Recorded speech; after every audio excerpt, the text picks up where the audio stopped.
And then I'm going to start putting up the Facebook Live. And then I'll start us right at 2. So let's see, I pushed the wrong button. Let's do that. Even if that's you and I. Even if it's you and I, we'll make it work. That's right. Once you run out of things to say, we'll. It's also possible that Linda and Kenneth might be in the participants section, and then I can just move them over in a sec once I get this up on Facebook.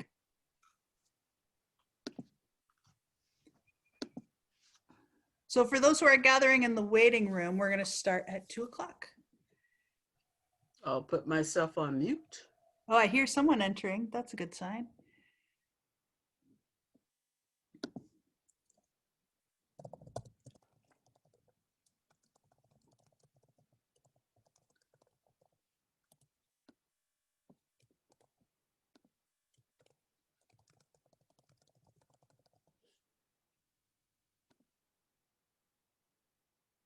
All right. Oh, good. It's Kenneth.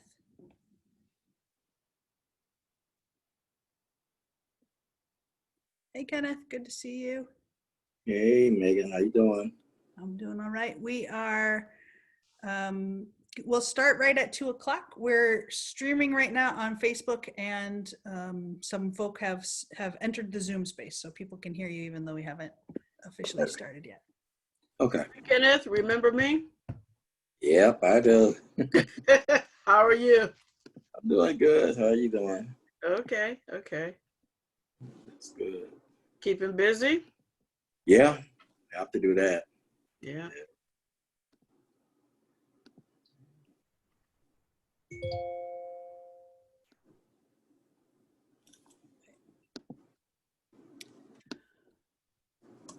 All right.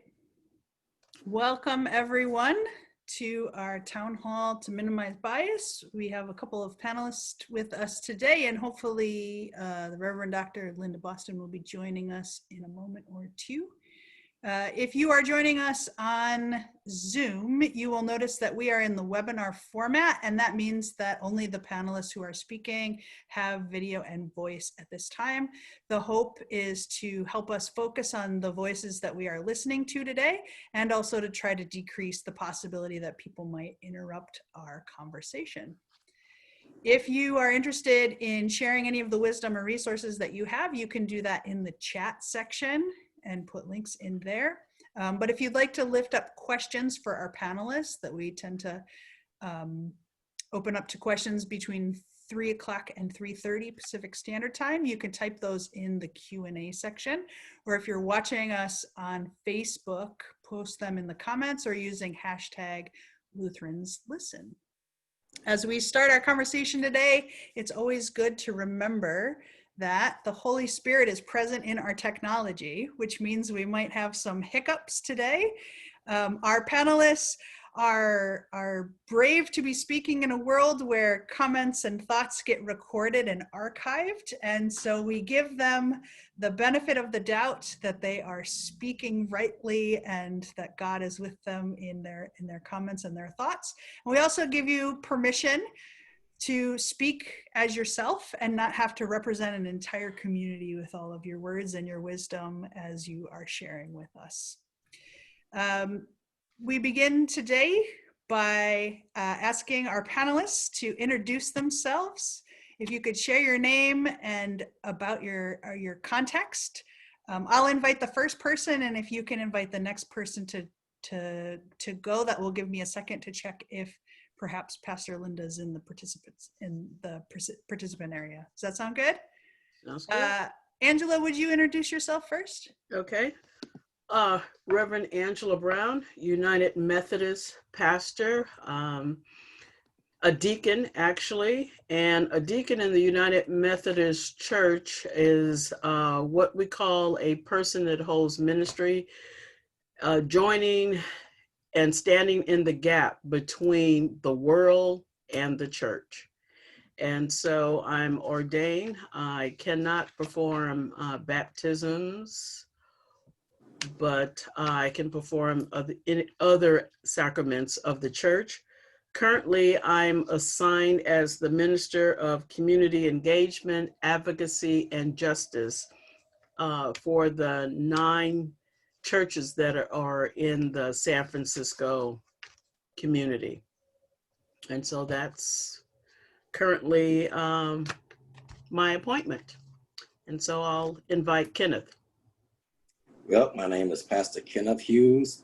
I'm the pastor of the St. Mark Baptist Church in the city of San Francisco. Been pastor there for going on 10 years now. I'm currently also a chaplain in the San Francisco Police Department, but also for Medicist Hospice and Kaiser Hospitals. This is my ministry. My ministry is to help people. Part of my pastoralship, I perform baptisms. I do it all, in the Baptist church. And so, I'm here for you all whenever you need me. That's it. Thank you. I'm glad to have you both, because I've been honored to work with both of you in some of the community work that we do. And I'm wondering if you all could speak a little bit about some of the ways that the intersections that you embody, right? Some of the ways that your way of being in this world has affected, how has it affected your faith? How has it oriented you kind of in the world around you? Kenneth, would you like to go first? Yeah, I can start. Things of the world, it really hasn't affected my faith, but it has shown me something a little bit different on how to look at my faith, especially being in the chaplaincy part of it. I'm kind of, even though I belong to a Baptist church, I'm a pastor in a Baptist church, my philosophy now that it's not about the religion, it's about the relationship. And I try to bring that out with the congregants and people I meet on a daily basis, and the best way for me to show Christ to someone is not for me to preach a sermon, it's for me to try to show it within my life. So there's things that's happening in society right now that I have to, I don't have any bias against anyone, anything like that, but I am for everyone. And there's always, to me, there's a right way, there's a wrong way, there's God's way. So that's where I'm at with that. So. The intersections that I bring are being a Black woman that's a lesbian. Mm-hmm. And so therefore, sometimes I say that when people come at me, I don't know whether they're coming at me because I'm Black, because I'm a woman, or because I'm lesbian. What all of those intersectionalities have done has deepened my faith. I really had to struggle with going into ministry being a lesbian. And I really struggled with that. And I had a mentor that, I talked about it with, and he advised me that there may come a time that the church will need me more than I'll need the church. Now, I don't know if that's true or not, but it definitely made me feel good and made me feel that maybe there is a place for me. And luckily, in our conference here, the California Nevada Conference for the United Methodist Church, it is a conference that accepts lesbian and gay ministers and is inclusive. And so that has given me the opportunity to serve.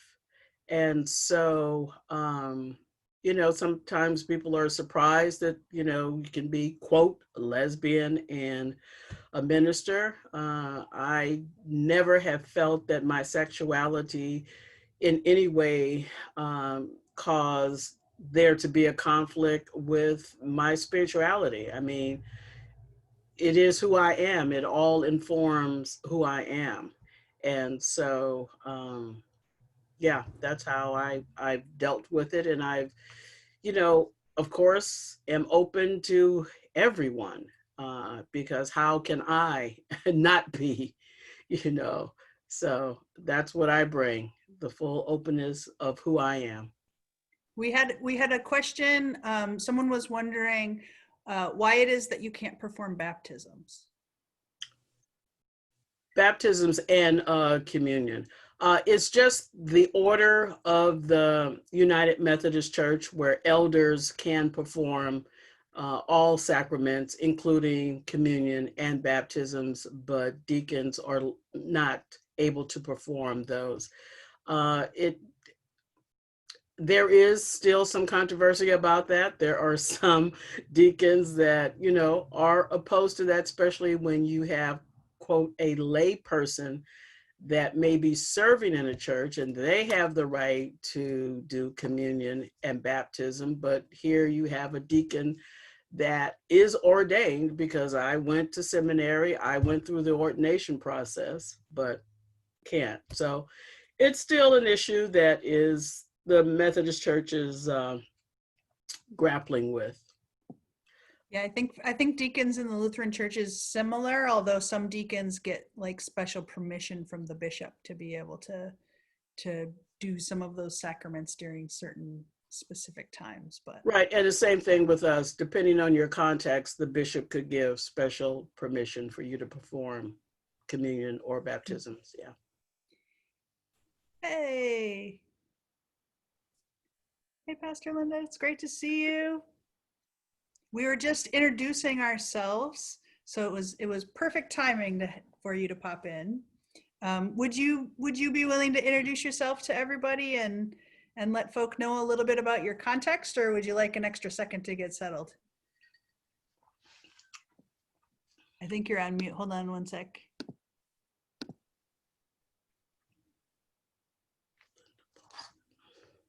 We'll give you a second to get. Oh, there you go. You got it. Yeah. Would you be willing to introduce yourself? It's great to see you. Yeah, sorry about that. I was waiting all day for 2 o'clock, and then when it came time, I discovered I disconnected myself from the cable somehow. No.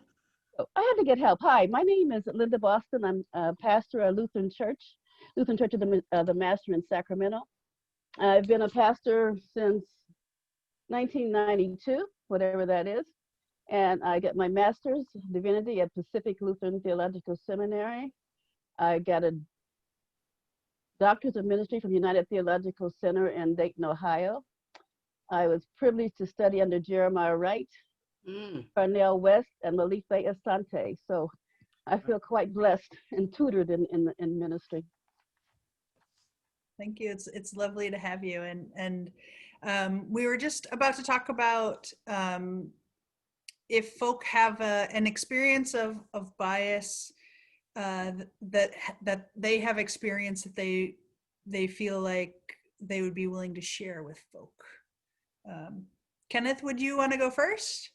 Sure, but I truly have not had any type of experience with bias, and I actually feel biased for not having any type of experience with it.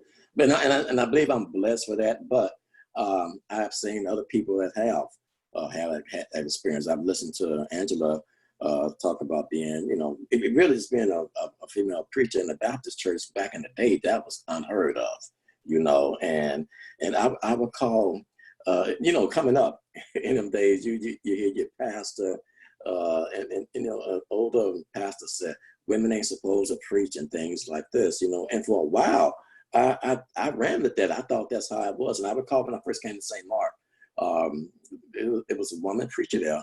I mean, very talented. She blessed my soul. And I know that they went crazy about it.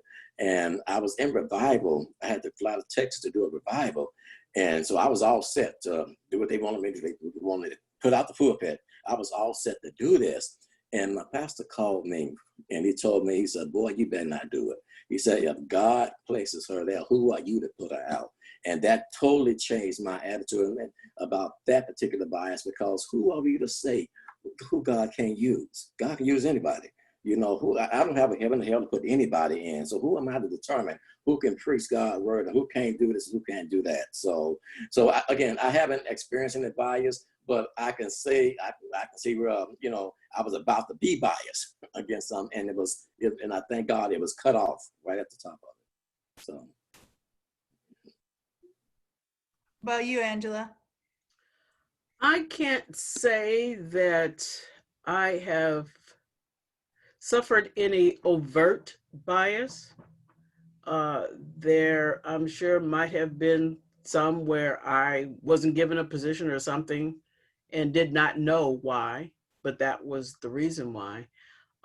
So I have been, blessed in that way, not to have any overt, but I have seen it. I have seen microaggressions, and you know, and in those situations have brought it to the person's attention. Sometimes people are totally oblivious. Uh, I have been in instances where white privilege has raised its ugly head and have had to call people on that. Um, and so, yeah, those situations, but nothing overt against me that I've experienced. How about you, Linda? I guess since I've been in a African American in a white church, and I know how we like to do semantics with words sometimes. And bias doesn't really, it's prejudice. Prejudice is another word for racism. So they all live in the same family to me. Um, Bias, prejudice, in favor of someone being in favor or against one group or thing compared with another group, men against women, women against men, um, in a way that's considered to be unfair. And racism, prejudice, they all fall in the same family. So I've experienced it. I'm a woman preacher. I've experienced the bias against women ministers. Uh, I'm an African American. I've experienced the bias of persons who are not African Americans against African Americans. Sometimes we get tired of one word, so we go and we get another one. And that doesn't mean we solve the problem with the other word. It's just this is a nice, prettier word for 2020. So yes, I've experienced it all my life. Teachers in elementary school, kindergarten, favoring white students' hands over black students' hands. I've experienced it all my life. But I've also experienced Christ all my life. And in Black religion, that's the one thing we brought with us on those ships, and our relationship with God. And that's the one thing that has kept us through this journey to the craziness that's still happening today. So yeah, I experienced the young man that was shot in the back 7 times. He experienced bias. Okay, can I say about it? Yeah. And Megan, when I answered that question, I was only limited to the time that I've been in ministry. I had Sure. a whole nother life before that. As you know, I was a prosecutor in San Francisco, Yes. and I definitely ran up against bias there. So, Well, and I imagine you experienced it both in the cases that you were handling and also in your own personal life. Is that correct? oh, yeah, for sure. I mean, I would have lawyers question who I was. I mean, thinking I was a clerk rather than the DA on the case. Police officers that would, dismiss me uh, because I was a Black female. So, yeah, oh, yeah, I've definitely dealt with that all my life as far as my professional life as a prosecutor. And prior to that, of course, like Reverend Linda said, in schools where teachers didn't expect anything of you. I was educated in the San Francisco public school system. And, I felt that I was on a track to go to college. And so that's, how I was taking my classes. But there was a counselor who thought I should take typing so I would be ready for a secretarial pool somewhere. But, God worked it out because I learned typing and I could type my own papers when I got to college. So, what she meant for one thing, God meant for another. Another thing, yes. Yeah, I think we all have that bias as to even especially if you went to high school in an inner city type place. You were never tracked really back in the day. Okay, now it's different, but bias back then was college was not where we were going, so that was a bias. But as a pastor, as a female, I came out of the Church of God in Christ and the Missionary Baptist Church from my family upbringing. And there was always a place for women. Like I told on another panel, women ran the church even though we didn't have the title of pastor. Yep. But you weren't expected to be. Yeah. It was just part of tradition, and not so much that it was biased, maybe, though it was, but tradition that women weren't in the pulpit. We could be missionaries, we could be evangelists, but it just wasn't. God didn't call women to ministry. He called 12 men or something like that. Yeah. Anyway, but we got out of that, but it still didn't keep us from. We couldn't go up in the pulpit and preach, but we could stand down at the podium and preach. And like I said, but it was tradition to us. But if you look at it nowadays, yes, they would call it bias. And so yeah, well, I've experienced it, but yeah, I've experienced it, and I just learned how to overcome it. I mean, it's just part of the genes, I guess. Yeah, and that's part of, so we've done now about 5 months of listening sessions and collecting a few of the stories of bias that people have encountered. And as we're now kind of in the process of listening to and collecting stories of some of the things that maybe worked better than others. And I know that the wisdom that we have in this space is people who've seen some stuff, maybe would be the way to say it, right? And what I wonder is how have you seen individuals work on some of their own internal bias, their internal prejudice, their own internal racism? Have you seen or do you know of some ways that people have successfully tried to decrease their bias or work on unlearning some of the stuff they've been carrying? Reverend Linda, do you want to start off? Let me go second. I've got to think on that one. How about you, Angela?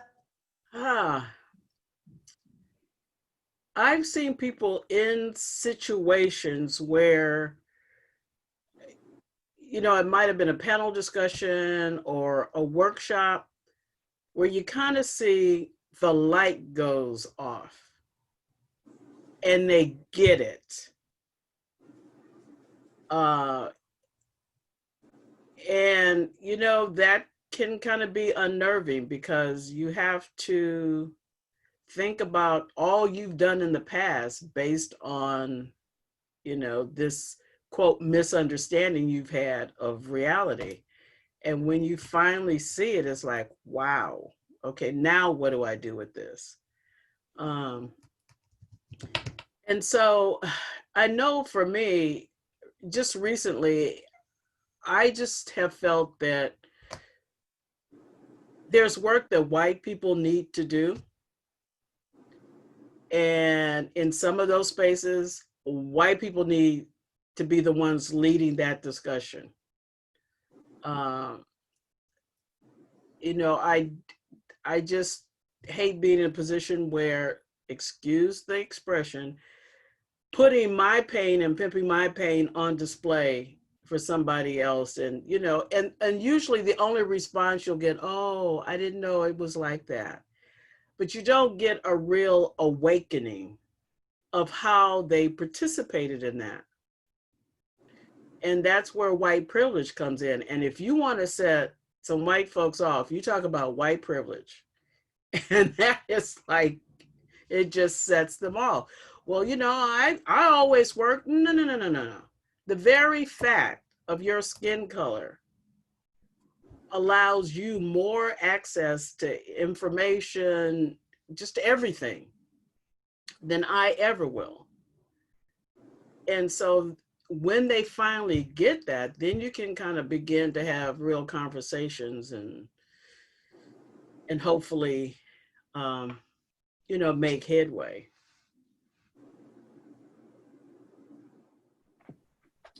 I don't mean to interrupt. Some of you all know that I'm not from California. I was born in Chicago. My mom would send me from Chicago to Alabama, and then back and forth until I turned 15. And when I turned 15, I experienced some type of bias. I won't even say it's bias. I would say it's racial profiling in Chicago. I've been a musician all my life. I'm a guitarist, and so I've been in bands all my life. And I remember at the age of 15, I was on my way to a band rehearsal, and of course I had my guitar. So we're walking down the street on the west side of Chicago in the guitar case, and these two police officers stopped me. Apparently there had been some type of shooting, and so I guess they thought that I had a shotgun or something in the guitar case. And so it was a Hispanic officer and it was a Caucasian officer. And so they stopped me and they began to question me. And then the next thing they asked me to do was to open up the guitar case. And so, of course, I opened up the case and they saw it wasn't a gun, it was a guitar. The next thing they had me do is to prove I didn't steal the guitar. And so the way I had to prove it was I had to play something. I had to play something. So, and of course, I whipped out that guitar. I think I played an Ernie Isley guitar solo or whatever solo was, and which really impressed him. But the Hispanic officer, he kept at me. He kept at me. But the white officer looked at the other one and said, leave him alone. You know, it's not him. He's not the one we're looking for. And I was surprised at this. It was back in the 70s, late 70s. The white officer went in his pocket and pulled out a $10 bill and gave it to me and said, go on, young man. So I was on my way to band practice. So I took that $10. And so me and the band we had a whole lot of chips and things. But it taught me a lesson that great prejudice don't just have to be one particular race. You know, all of us can have some. You can experience some prejudice in your own church. If you don't want to sit down alongside somebody, that's prejudice right there. You know, because of whatever the reason. Now, I haven't overtly experienced a whole lot of racial, prejudice. Because after I left Chicago at the age of 15, my mom sent me up to Yountville, which is right outside the Napa Valley. So I spent my teenage years in the Napa Valley. And back in them days, it wasn't a whole lot of African Americans up there. So I think me and another fella, everybody else was Caucasian. But some of my best friends, even to this day, were up there. And even there, I think I experienced prejudice once when this guy was calling me a name that I didn't even know what the name meant. And my buddies knew what it meant.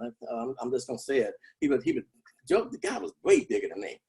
He called me porch monkey. I didn't know what a porch monkey was, but my buddies did, and they waited for the very next time for him to call me that. And so sure enough, he did, and when he did, they was on him. I mean, they beat him down. I thought we all was going to jail that day. So, but that taught me a lesson that don't be so naive. And so when I left Yountville and I moved down to Texas for about 3 years after I got out of the Air Force, I applied for a job as a computer. I thought it was just a data entry operator.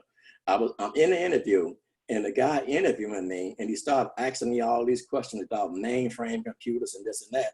And I just looked him in the eye, just was the white man. I looked him in the eye and said, man, I'm so sorry for wasting your time because I have no idea what you were talking about. And he looked at me in my eyes and told me, I'm going to hire you and I'm going to teach you everything you need to know. But the next thing he said to me, he said, you're going to have to be better than everybody else. Now, I didn't know what he was talking about, but he was saying, because pretty much in a roundabout way, because of the color of your skin, you have to be better than everybody else. Back in them days, it wasn't a whole lot of computer programmers. He was going to teach me how to become a mainframe, and he did. To this day, I give him credit for what he did. And he said, what I'm going to teach you, I'm going to show you is that I'm going to put you so far in advance so you can go on any job and demand what you want. And I thank God for that, because he did that. And so again, here's another situation where he could have totally turned it around. Now I'm just one of the blessed ones that haven't experienced things like, the negative side, but I know a lot of people that have experienced, racial profiling and things of that, and bias and all this and that. So, and when you see these things, you just have to, don't just shake your head. Sometimes you got to stand up and take a stand. I look at this administration right now, and I said to myself that race, racial profiling and race prejudice and all this, that's not a bug in the software. That's a feature in the software in this thing that's happening right now. And we have to be aware of that. So that's all I got to say right now. Do you have any thoughts, Reverend Dr. Linda? I think you're on mute. Mute.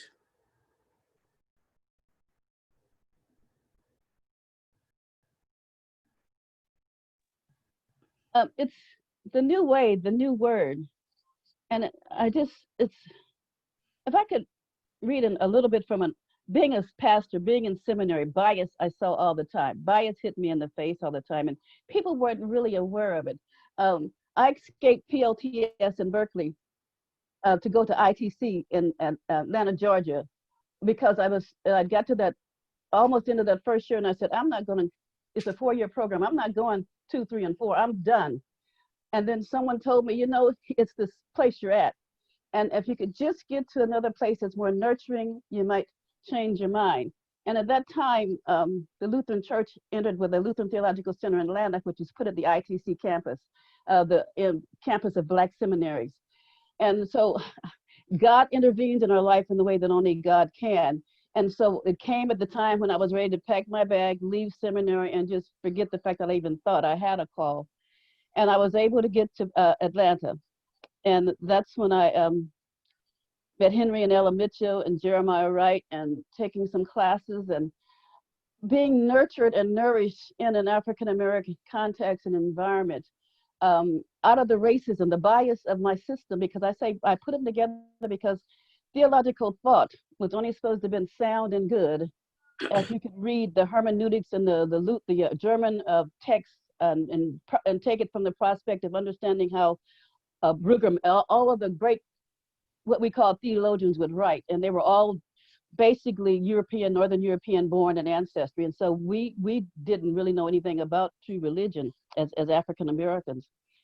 But when I got down there with these scholars who were equal to anyone and sometimes superior to any of the ones back home in PLTS, they began to open my eyes to being able to see exactly that we just weren't about hollering, shouting, and being spiritually emotional in service. But we actually brought what we had with us on those boats. And that became a true religion that helped us overcome what we had to overcome and keep us grounded and sane in the midst of insanity. And I wanted to read an article. It's called Scholars, Africans' Role in Bible Ignored. And this is where the bias comes in, because at seminary, any paper that I wrote had to be critiqued against the German scholars. And if not, it was not a good paper. And I was not applying myself. But one of the best white scholars is named Brueggemann. An article starts out, the blue-eyed, golden-haired Jesus of America's Christianity is coming under increasing criticism from a small but restless group of Black biblical scholars who say Africa's role in the Bible has been ignored. After years of being virtually shut out, they are beginning to make an impact in some prominent white academic circles. And we are discovering that what we thought was objective scholarship really turns out to be white scholarship that is very much limited by our cultural categories and cultural horizons, says Dr. Walter Brueggemann of Columbus Seminary, a white professor, president of the prestigious and predominantly white Society for Biblical Literature. But he said white scholars are reluctant to broaden their perspectives. When scholarship comes from another direction, it is always perceived as something of a threat. Now, Brueggemann, for anyone who's gone through the great seminary, I don't care if it was Black or white, you heard the name Brueggemann. And he's one of the, at that time, was one of the top echelons. And this was written back in 1991. And that's when Black scholars that he's referring to were coming out. I mean, not out, as we would say in the sexual way, but they had finally gotten into the seminaries, got past the bachelor's level, got past the master's level, got up into this place where they were now being seen as doctors. They were getting the postgraduate degrees. And so they were beginning to challenge a place that only had white scholarship. And when they found out that they could go toe on toe, I mean, in fact, it wasn't until maybe 10 years, well, when I came out in 1992 out of seminary, no Black school, no Black unit seminary could give a postgraduate degree. They were only given through the white seminary systems. That's part of the bias and the prejudice of the system that I came through. But when these guys came through and they were getting these degrees and they could argue in the scholastic vein with these others, and they were proving That's white scholarship. That is not all there is in this universe. That's not all about the knowledge of God that there is. And then we begin to wake up and see that the thing that always left there is I'm an unashamedly African American, but I am authentically Lutheran. I am equal to any little crazy person that comes up and says, I don't know enough, I don't have enough, my credentials aren't good enough, and I do not have German ancestry, so I'm not an authentic Lutheran. And so in the congregations, I've discovered just walk as I am. I've pastored some white Lutheran congregations. It's love. If I got the tenet of love right, and I can make that shine through me and pass it on to those who I come in contact with, it's not about being rude, mean, or arrogant. But I'm a person, you're a person, I love you, you love me, and let's make this God thing happen. And that's how we deal with this bias thing. I see you, you see me. I see you as a person favored by God, no more, no less than I am. So we walk together by that. And so it's when you begin to sit down and make the relationships, and not one feeling here and one feeling there. And it gets me in a lot of trouble with hierarchy of the church, of course. But I've got my backing. I got my backing. I have those who have my back, and we just walk on, and walk on, and with God, the grace of God. But the church, and I'll shut up because I can talk a lot on this subject. The church is a problem with the world. We are biased. We are racist. And so we can't go out, and we are sexist. We're a bunch of other isms. We can't go out and make the world better because we refuse to recognize it in ourselves.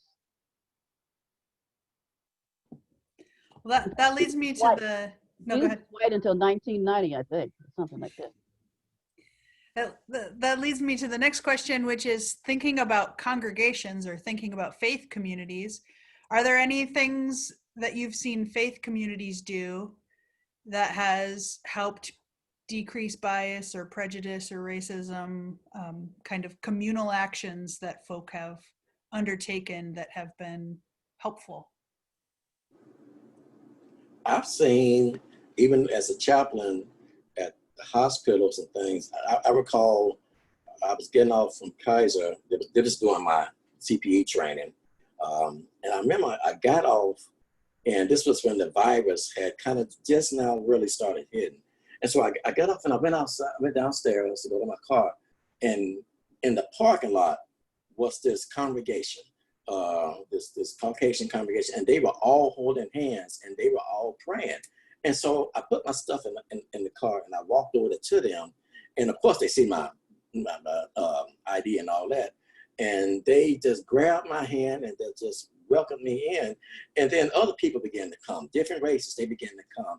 And I saw how this one church, now I've seen several churches open up their arms to people, but I saw how this one church in that parking lot on that particular day opened their hearts to everybody that came out.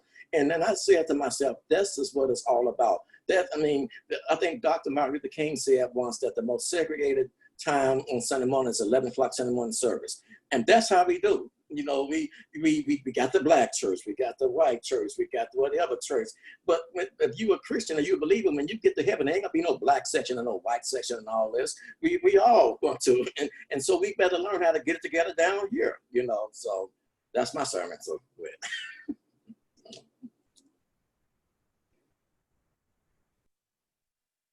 I guess except there are many mansions, and I'm really going to be looking for the gospel, but okay. But yeah, I like what you said. I just want to compliment us on. I just learned today that August has been a big deal in the Black community. Various anniversaries in August. And as I was looking it up and reading it, I just thought about this panel being here in August, trying to highlight this particular subject, Megan, is just carrying through with a lot of things that have happened in the month of August. It's been like, well, the King's speech was 1968, and that was also in August. The first African was brought to Jamestown in August. The first enslaved Africans were brought to Jamestown August 1619. The Underground Railroad was started in August of 1850.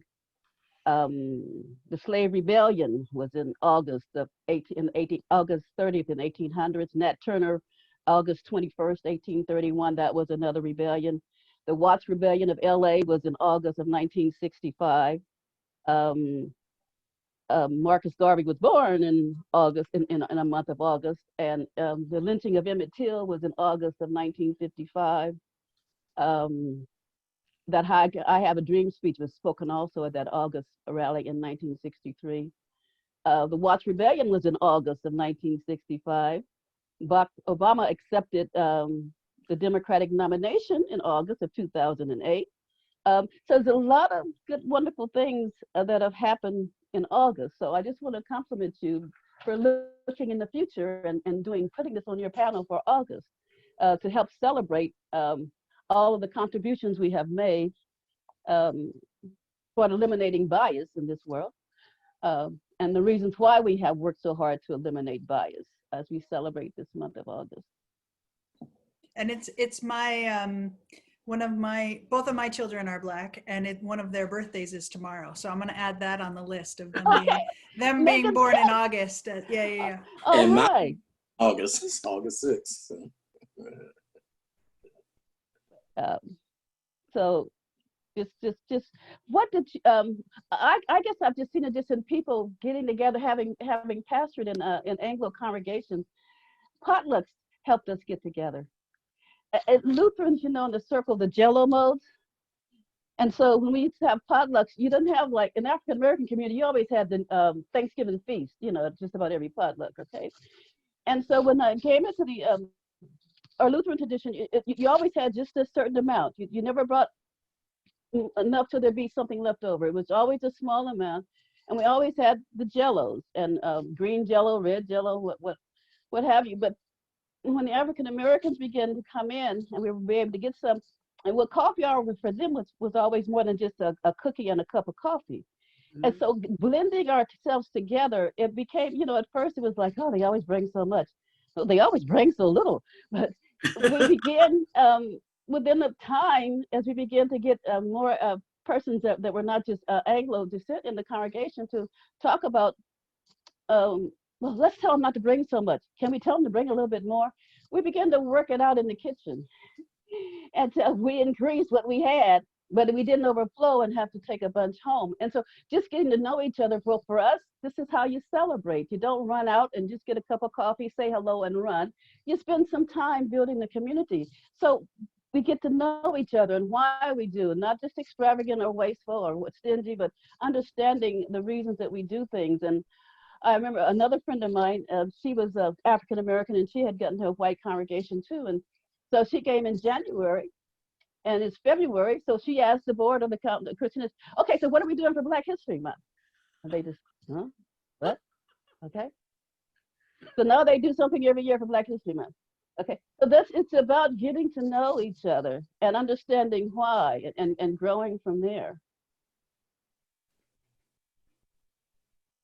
Yeah, I think that is a major thing, just getting to know each other, because during the, past few months, it's just been interesting to hear Anglos talk about, I didn't realize that, or I didn't know that person of history, or I didn't know this or that. And we're thinking, why wouldn't you? But, culturally, we would know, but they would not. And so now that people are reading and, there's videos, there was a whole list of movies that one could watch to, make them aware of Black history and the Black culture in America. And so I think those are kind of the things that can help. And that's what I mean about work that people need to do themselves, to educate themselves, to realize there's a gap in their knowledge.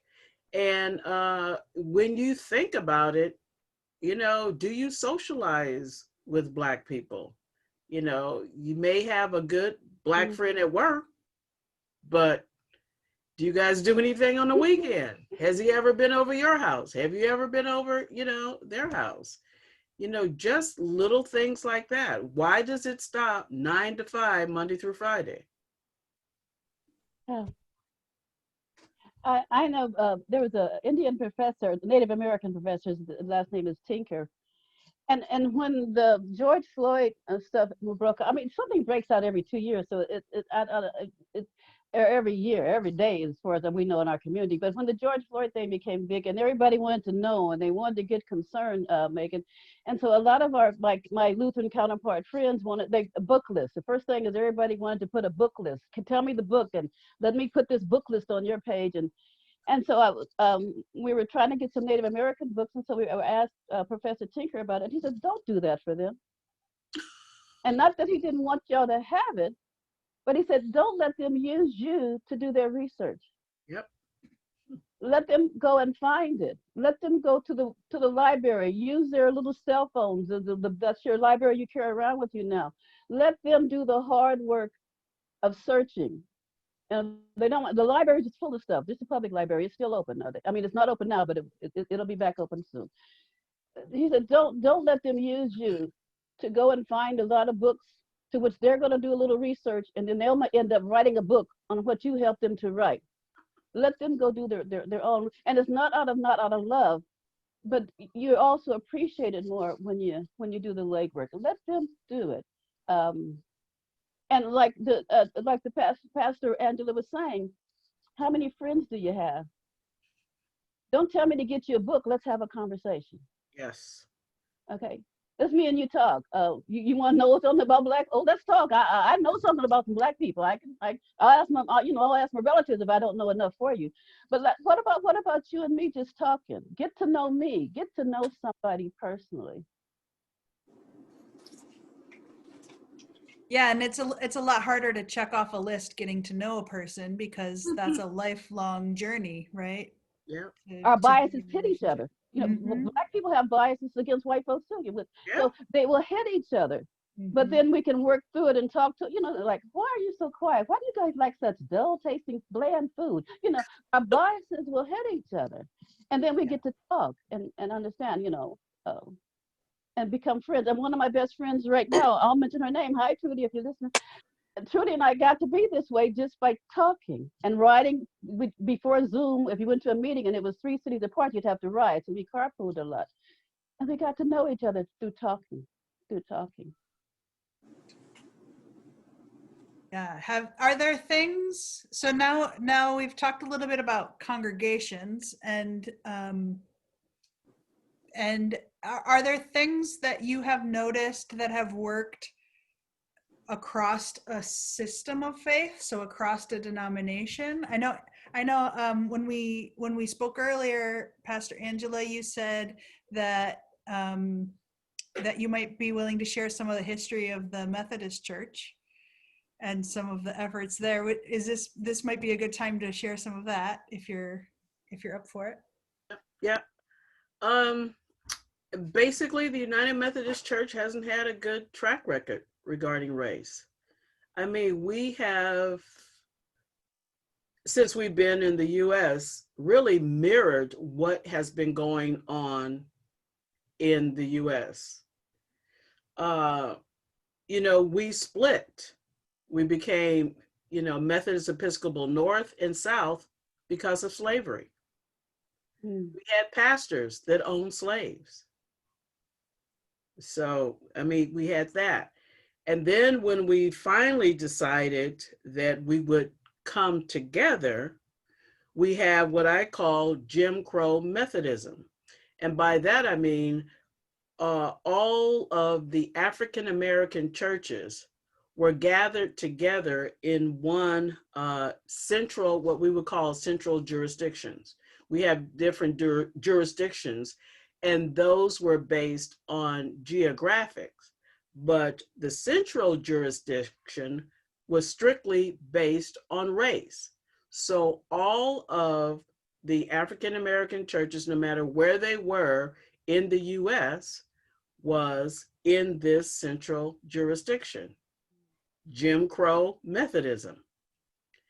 And so then when we get to 1968 and we merge with the United Brethren denomination, which was white denomination, and we become the United Methodist Church, that's when we ended the central jurisdiction. And so then, but what Black folks saw that there needs to be was kind of a watchdog of the church to make sure that we were getting appointments to the episcopacy and that we were being considered for the various, secretaries of different missions and things like that, that they formed the Black Methodists for Church Renewal, which is kind of a caucus group that just really kept an eye on how the church were making appointments, who was being elected to bishop, because in the US, you're elected for life. And the central jurisdictions, which are outside of the US, they are not elected for life. So, so we were watching, those type of things and making sure that we got our fair share, and still not always the case. We didn't have our first African-American woman elected to the episcopacy until 1984. And that was actually, she served here in the California-Nevada Conference, Bishop Leontine Kelly. Then it was a long gap. We would have maybe one or two. But in 2016, surprisingly, we had 4 Black female bishops elected. So we have a religion and race that came out of the merger in 1968, which is kind of a watchdog for the entire denomination as far as how race is handled. Because whenever we come together during our general conference, they make a report on, for instance, who spoke? Was it majority Anglo? And sometimes your time to speak is timed. Did you give an opportunity for someone where English is not their first language to fully express themselves and not being worried about the time limit? So, I mean, there's a lot of things that luckily religion and race is keeping an eye on and bringing to the church's attention. And so lately, with the George Floyd incident, there's been a revival of trying to do something about this racial issue. And so now the bishops have taken on dismantling racism, pressing to freedom. And I'll just read to you what they say about that. We recognize racism as a sin. We commit to challenging unjust systems of power and access. We will work for equal and equitable opportunities in employment and promotion, education and training, in voting access to public accommodations and housing, to credit, loans, venture capital, and insurance, to positions of leadership and power of all elements of our life together, and to the full participation in the church and society. So that's the mandate that they set for themselves as a result of the George Floyd. So, like I said, our history hasn't been the best. We have had services where they were for reconciliation. We've had it with African Americans. We've had it with Native Americans, how we treated Native Americans. There were, United Methodist pastors that led the charge against some of Native Americans. The letter that Martin Luther King wrote in response to the letter that he was sent, the letter that he wrote in the Birmingham jail, there were 3 United Methodist bishops that signed the original letter. So, our hands by no means are clean. But with God. We keep striving. We have now caucuses in all the racial and ethnic groups that are, bringing to the attention the main nomination, what's going on and how they've been marginalized also. And how,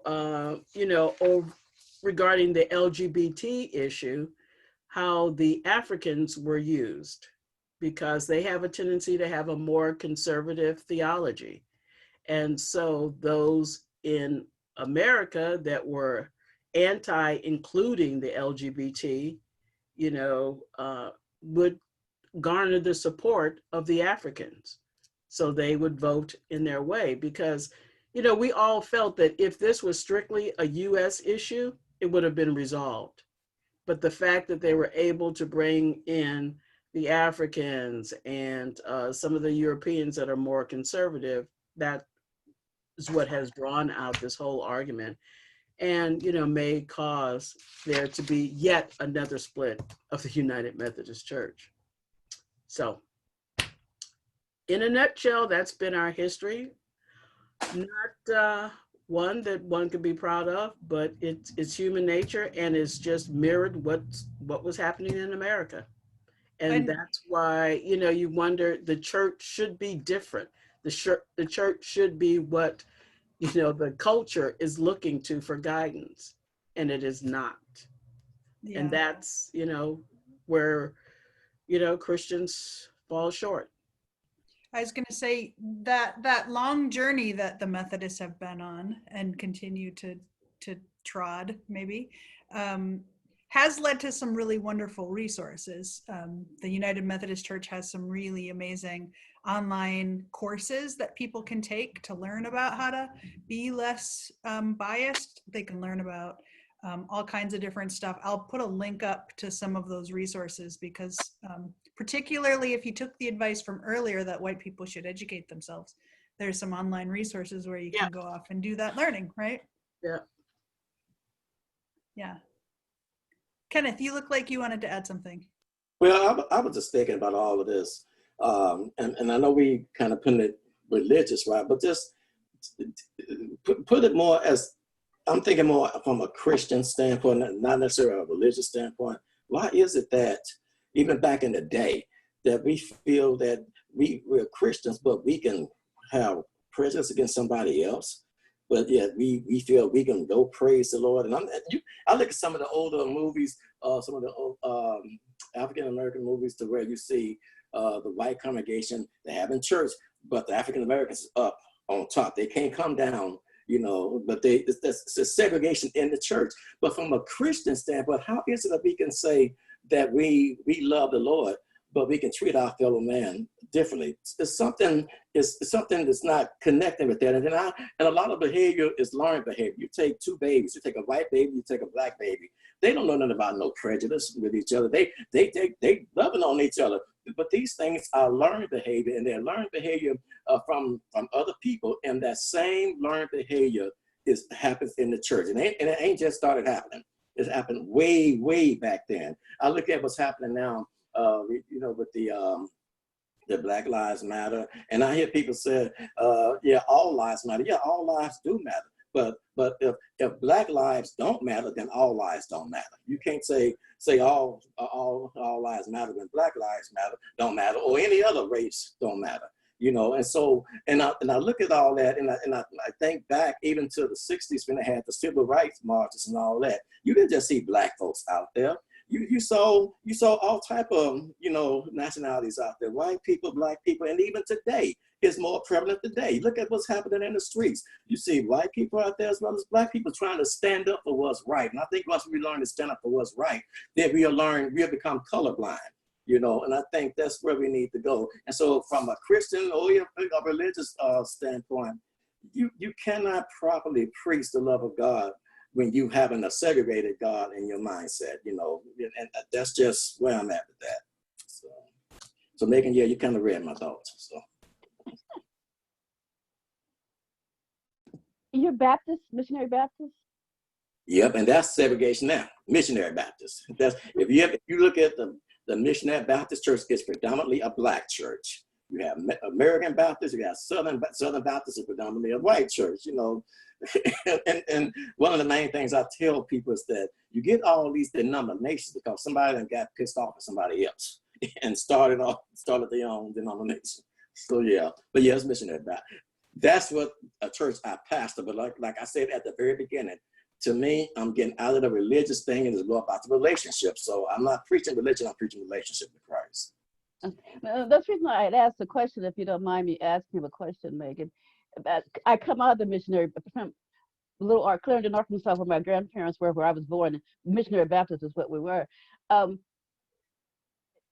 you, the ordination of women do you guys ordain women yet?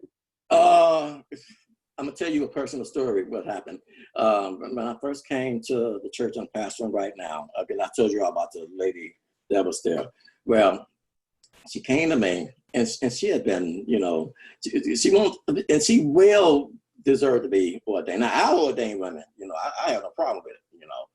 But she came to me, and she wanted to be ordained, but she kind of like had, the attitude, you need to ordain me, you need to, and I'm going, hold on, you know, you can slow your roll. You don't tell me what I need to do, you know. So, but then a couple of years later, when she was getting ready to move back to Alabama, she came to me and she said, Pastor Hughes, I'm getting ready to go back to Alabama, and I don't want to go down there empty-handed.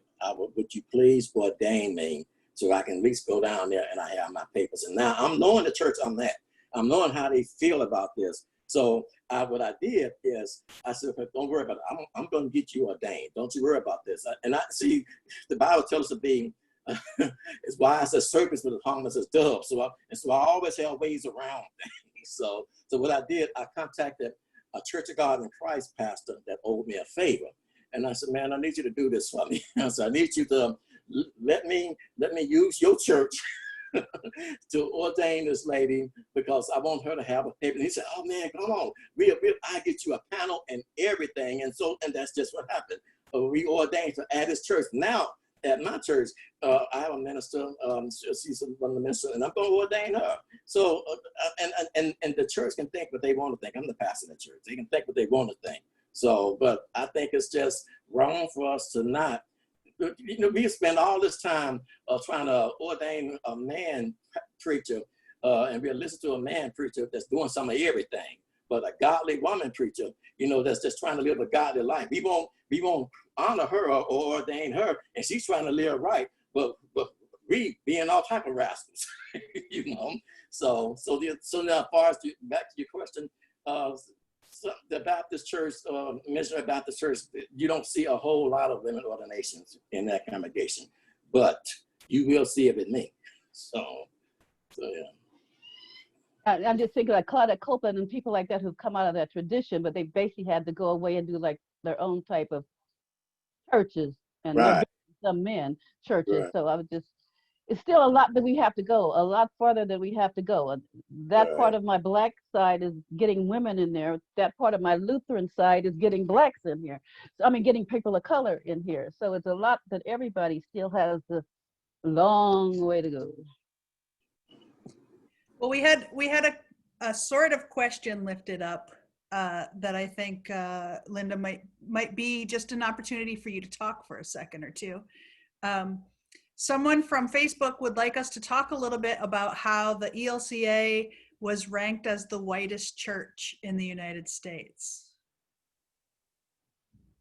I got a chart here in front of me, and we are 97% white people, in case you didn't know that. We were 93% a few years ago, but we jumped back up to 97%.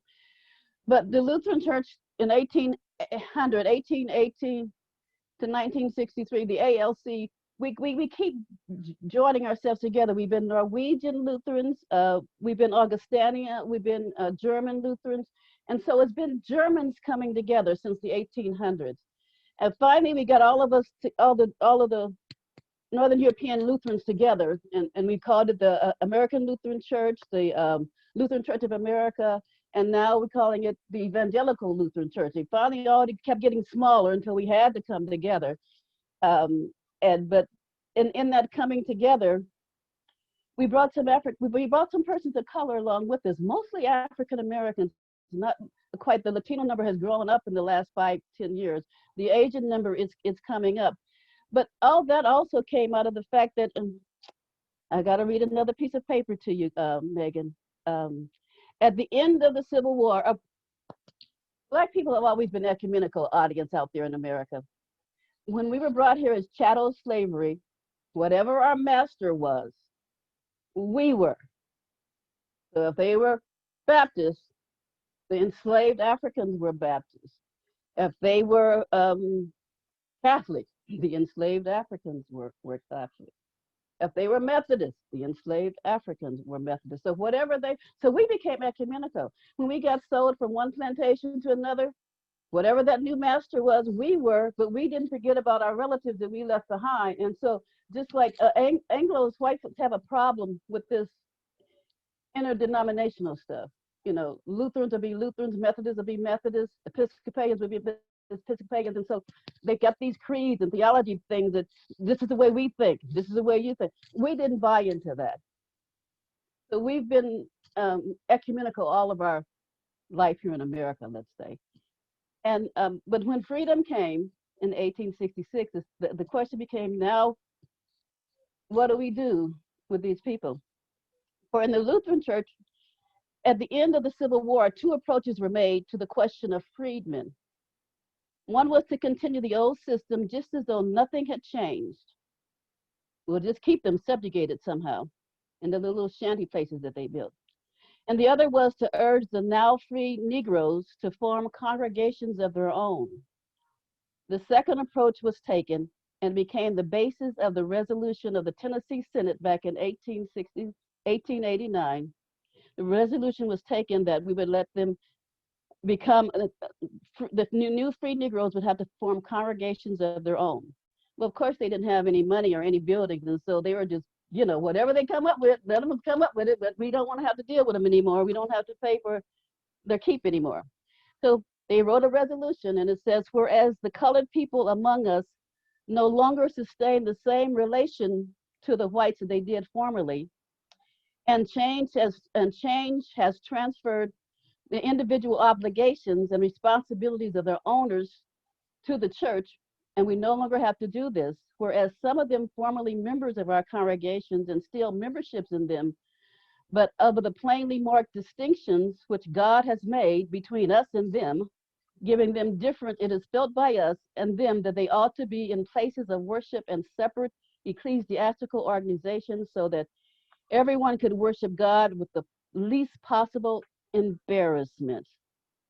And whereas these colors are considered firm adherents of our church, and we feel imperative duty to assist in adopting such measures best meet the necessities of the present condition, be it resolved that whenever the colored brethren desire to do so, they should make applications of us, and we will make sure that they have the right understanding and the right professionalism, and then we will ordain them, and we will set them aside, but to go and do ministry with their own people and whatever they could find. And this was from the Black, this was how we got ordained in those days. This is how we get set apart, since we have an obligation, and so it can be less embarrassing to us and them. We want to get rid of them. The Missouri Synod, it was the Missouri Synod and some other Lutheran branches, the Norwegian Lutheran Church, the Slovakian Zion Lutheran Church, the Danish Evangelical Lutheran Church. Well, the Europeans were already separated. So now we don't have to be dealing with these Black folks and these Negroes, these slaves, these ex-slaves as well. So we've always been coming together, but finally the whites got together, but yet we still are the whitest because we were founded to be the whitest. And so the history continues to repeat. It hasn't washed out of our blood yet. That's all I can say, is that we still have, even though we have some integrated churches, mostly the African Americans, Latinos, Native Americans, Asians, usually have in their own congregations. We're clustered together. Even though you can go to some churches and you find them to be very integrated. We're still coming to grips with this because it was started as as white European churches, Northern European churches. Norwegians they did not go to church with the Germans. They did not go to the church with the Danes. Okay. So, but eventually, because of the going down in numbers, they kept having these mergers together, and because they be slavery in the South had got us into some of the white churches, they just, we still stayed that way too. Racism, bias, but we Black folks have our bias too. I like the tambourine, I like the piano. I'm not so much in the high organ, okay? So we have our biases too, but this is where we are, and this is why, for anyone who wants to know, why are we still the whitest denomination? We started out as the whitest. Yeah, and that reminds me of something that I'd love to hear about from you all, if you have any insights into it. Thank you for showing kind of some of the ways that the system was designed to maintain its whiteness, and some of those language distinctions were kind of the excuse at the time, but were really about ways that the system maintained its whiteness. One of the places, at least in our Lutheran church, where we see some of that whiteness maintained is the academic hurdles that are put before people who can apply. Here in our synod in Northern California, we don't have a single, so step one in even applying to candidacy is you have to pass a psychological background check. We don't have a single therapist who's approved by our synod that's non-white, for example. It's a problem. We don't have one that's female either, which is also a problem, nor do we have one that's anything other than straight, which is right? So there's a lot of layers of just only having straight white men as our very first hurdle. So if you don't pass that test, you don't even get to the seminary, you don't even get to the candidacy panel, you don't even get to what's next, let alone institutional problems that have to do with how much seminary costs, or the degrees you have to have been able to attain before you get to that master's level, or the travel that's required, the family changes. So there's a lot of ways in which we have just hundreds of hurdles that help maintain whiteness amongst the paid professional leadership ranks of our church. Do you find similar hurdles like that in your faith communities? Are there ways that the hurdles have been decreased, or are there ways, what is it like for you all? For us, we do have, which is one thing I've loved about the Methodist Church, we have lay people that we do send through courses where they can then pastor a church. So we do, and mainly in our conference, most of them are in our rural churches.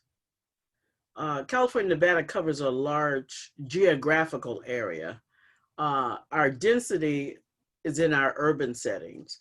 And so in those rural settings, you do have, I would say probably the majority of those churches led by lay ministers. So we do have that alternative, which is good.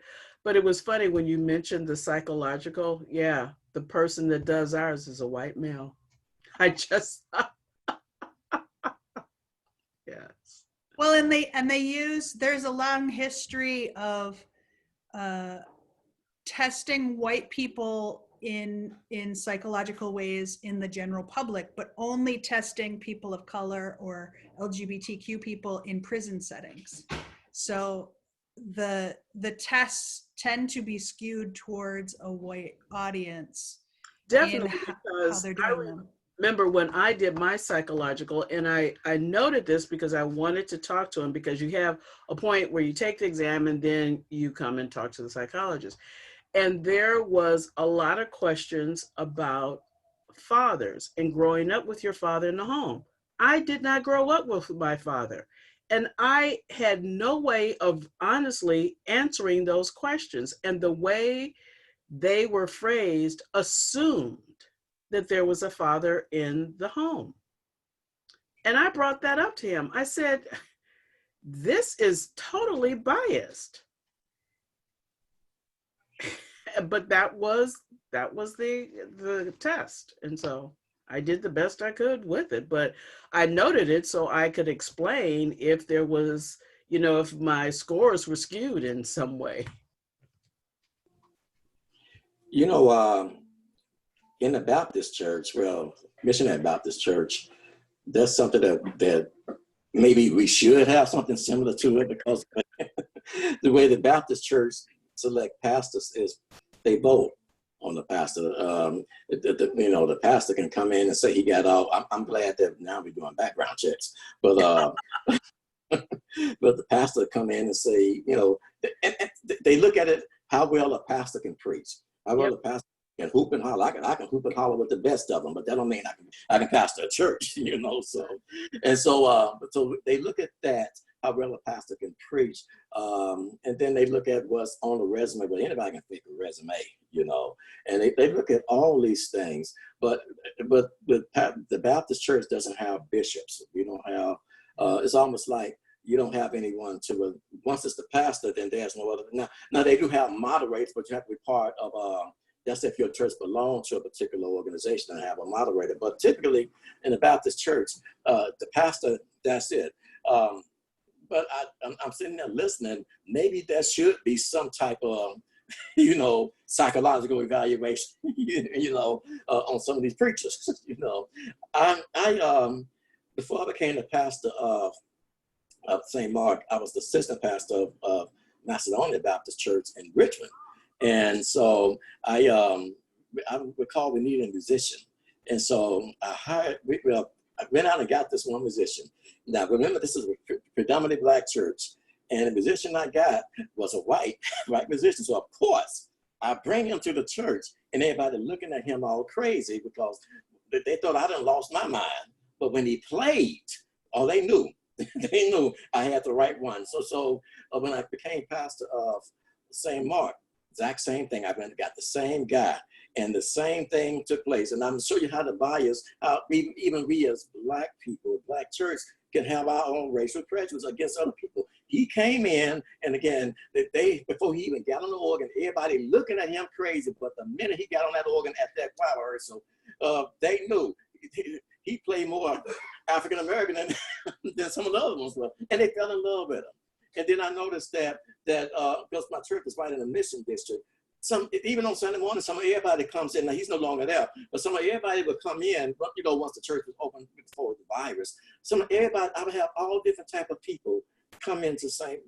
Mark on a Sunday morning. But I guess what I'm trying to get across is, no, we don't have any type of higher echelon that we have to report to. But maybe I do think there should be some type of, I don't know.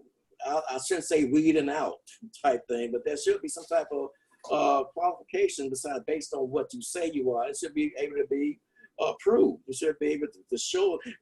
I don't care. You can print off a certificate. That don't mean nothing to me. Show me, give me your transcript. Let me talk to your professor. Let me talk to the dean or whatever school you claim you came from. And I think once we, I kind of see it both ways. I mean, I don't have to go through the politics of that you all have to deal with in your denominations. But the flip side of that, I think that there should be a way that people, we as pastors and the church, should be able to know who we have coming in, and go from there. I just want to say one thing in support of the psychological. Jim Jones took the psychological for the Methodist Church and failed it twice. And so all right. Proceed. So good job, you Methodist church. Yeah, we caught that one. Oh God. The psychological, if done right, is good. I mean, there are things that you have to look at, and it causes you to look at when you're going through. But the fact that it is on a bias curve, and we have to admit that it is biased. And that's one of the things the church is starting to look at. There's more than one way to look at how you skew somebody as to what they're thinking, what their thought is, and where they are. I just want to say that as we're finishing, the Black church is very proud of who we are and what we are. Those of us who are in the other denominations, such as the Lutherans, we're very proud of being there too. I mean, I come out of the Black tradition. I'm in the Lutheran church, and I came back to God in grace through this church. But I came in there, and one of the things that always had me looking for a 3 o'clock service somewhere else was I missed our music. I missed our preaching style. So 3 o'clock always had me. Well, 3 o'clock is we have 11 o'clock, but 3 o'clock is the special services, and they'll have all kind of special music and celebrations. They have their anniversaries and pastors' appreciations. All those musicals are at 3 o'clock or after the regulars. So I always find me one to get my nourishment. Uh, our churches are dry to some people in my African American community. We love the organ. We over here on the Lutheran side, we just can't get enough of the organ. And for us, that is good, fine, and it is. But I have had the most discussions with our worship team about bringing in and allowing, it's really hard. It was 10 years ago, really hard to get a drum in a Lutheran church. Ooh, We'll go wow. with the bells. We can have the bells. We can have everything. But we're not going to have no drum. But that was like 10 years ago. So we've come out of that. But people coming out of my community, if you got a church in my context and it's moved from being white to being something else, we love that our music as much as the European brothers and sisters love their music. So part of our getting together has been the worship wars has been a big part of why we stay, for that question of why do we stay that whitest denomination. And we decide what our liturgy needs to be like. And you just can't move it. I mean, it's sacrosanct. And so, but now in the last 10 years, maybe 15, maybe 20, the church is beginning to realize the neighborhoods are changing. They're no longer just Germans clustering together, Norwegians clustering together, or even African Americans clustering together. And so, and to get the people in, they've learned that we have to realize, contextualize the worship. And the more we do that, the more we progress. Well, you come to St. Mark, you can see a whole band there. That's right. Well, I can tell y'all a funny story if you're interested. When we were in the process of adopting our kids, the social worker was super excited for us because the social worker was like, it's going to be so great. These kids go to church. Like, they know the rhythm. It's going to be so wonderful for you because you're a pastor and you're going to get, when they moved in, they were 3 and 4, and they're like, you're going to get a 3 and 4-year-old. They already go to church. It's going to be wonderful.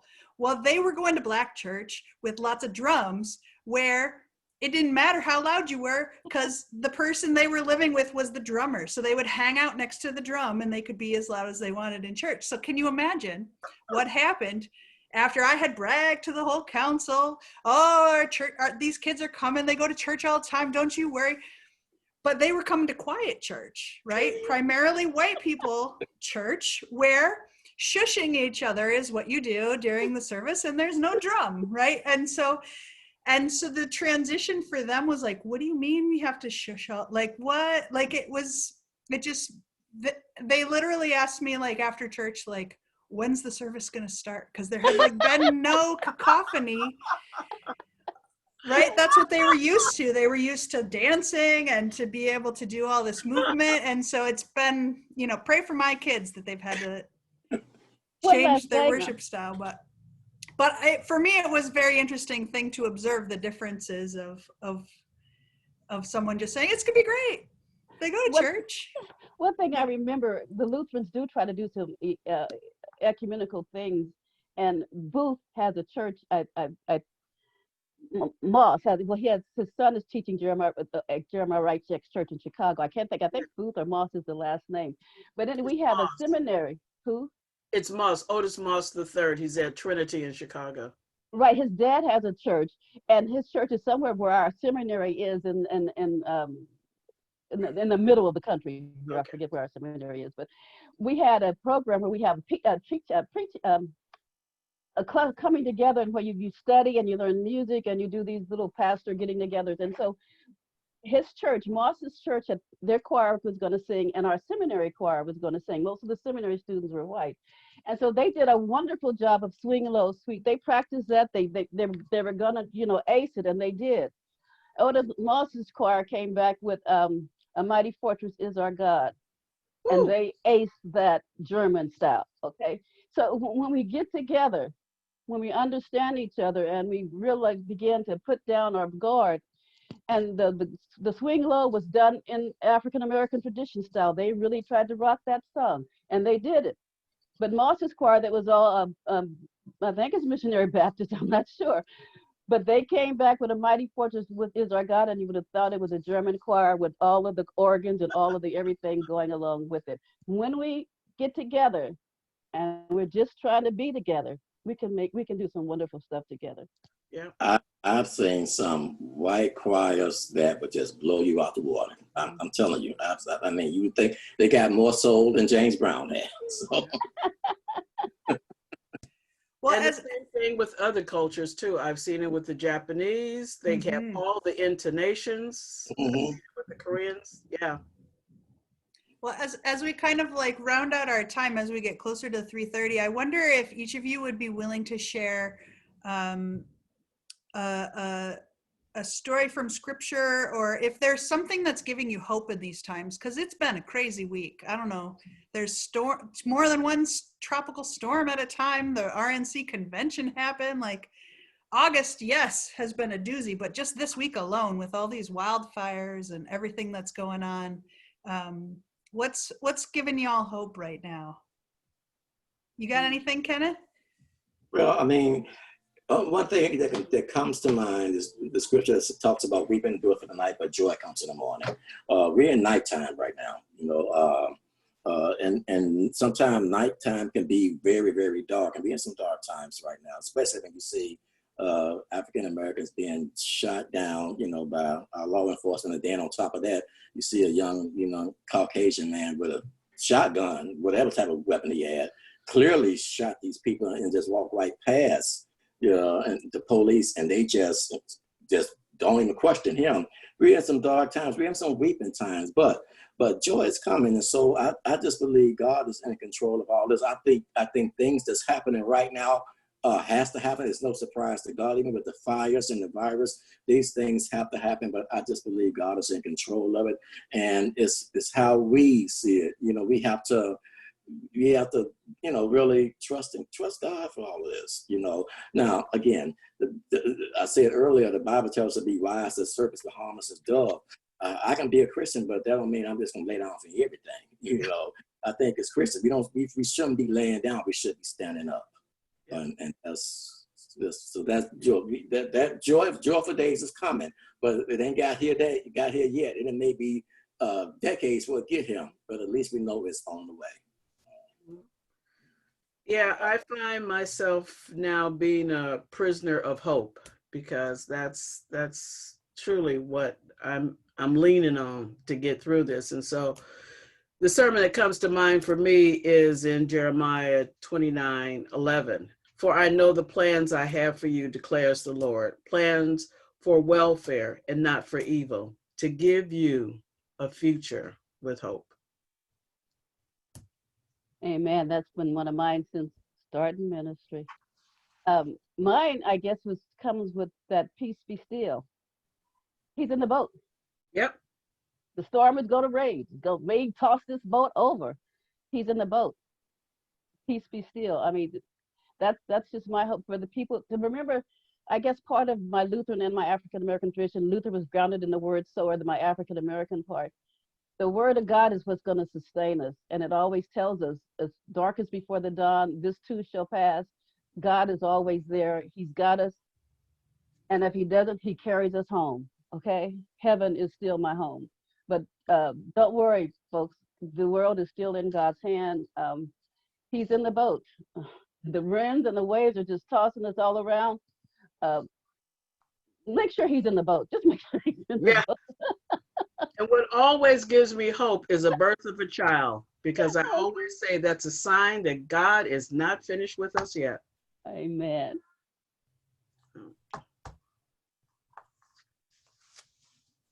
Well, I'm so grateful that you all gave us some of your time today, that you gave some space for some listening, and there were a couple people who in their comments wanted to lift up their voice, that this is a part of their listening, maybe the first couple of steps of them being in relationship with folk, those who maybe weren't in relationship before. And so would it be okay if people reach out to you if they want to connect more? Hey, that's why we're called. All right. You don't have to agree to it. I'm just saying that they might. You called out relationship, and so good luck. People Yeah. are gonna. They probably can't show up with Jello molds right now, but now they know. Bring a little something more, right? Yeah. I like the red Jello better than the green Jello. So I did too, and with fruit cocktail in it. Yes. Yes. Very good. Thank you for joining us. Thank you for the wisdom that you carry. You are a blessing to me in my life, and I hope that you stay safe and that your ministries are overflowing with abundance, and that your those who you love most get you the most, and that you get the most time with them that you can. I love you all, and I'm so wish you glad the that you're same, here. Megan. And Pastor Angela and Pastor Keith, you can get my information from Megan. And should we ever Oh, get together? Beautiful. Thank Yeah, you. I'll Okay. connect you. Okay. Thank Thank you you, guys. guys. Bye-bye. Bye bye. Take care. Bye.